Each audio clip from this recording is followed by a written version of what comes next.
มื้อนี้สิมาสอนวิธีการดาวน์โหลดหนังโดยบ่จำเป็นใช้อินเทอร์เน็ตดาวน์โหลด Manager เนาะคือทำอิฐเฮาก็สิเข้าไปเบิ่งเว็บหนังเนาะหนังเลือกเอาหนังตัวที่ต้องการเนาะอันนี้นี่ข้าพเจ้าก็สิเอาหนังตูเกียวคูเนาะอันนี้คือหนังตูเกียวคูกดเข้าไปเนาะกดเข้าไปรอท่าแป๊บนึงเนาะแล้วก็เดือนลงว่ามันจะมีให้เฮาอันนี้เนาะแล้วเฮากดแต่ยังบ่ทันกดเนาะมันกดเถื่อเมื่อเฮาเห็นปุ่มหางหน้าตาเป็นแนวนี้หมายความว่าหนังจะเต็มเรื่องเนาะฉะนั้นแล้วง่ายๆก็คือให้กดF12 เนาะอยู่ในคีย์บอร์ดเนี่ยเฮากดเลยเนาะกด F12 ถ้าว่ากด F12 มันจะออกมาในนี้เนาะ F12 จะออกมาในนี้หลังจากกด F12 แล้วหน้าตาจะออกมาแบบนี้เนาะจะเห็นได้เฮากดNetwork เนาะหลังจากกด Network แล้วก็มากดPlay Video เนาะวิดีโอกดจนให้มันดินพุ่นแหละเนาะกด Play Video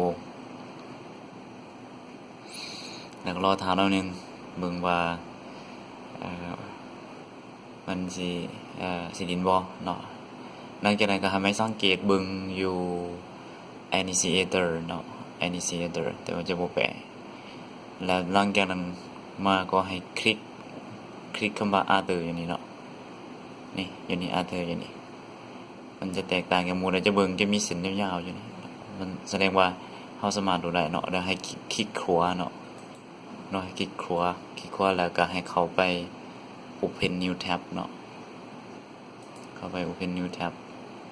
ลองถามแป๊บนึงแล้วเข้าไป Open New Tab แล้วมันจะออกมาหน้าตาแบบนี้รอถาเนาะคันถ้าว่าอินเทอร์เน็ตไวก็คลิปก็จะดินไวเนาะแต่ว่าเฮารอถาหน่อยนึงเพราะว่าอินเทอร์เน็ตบ่ค่อยไวปานใดรอถาแป๊บนึง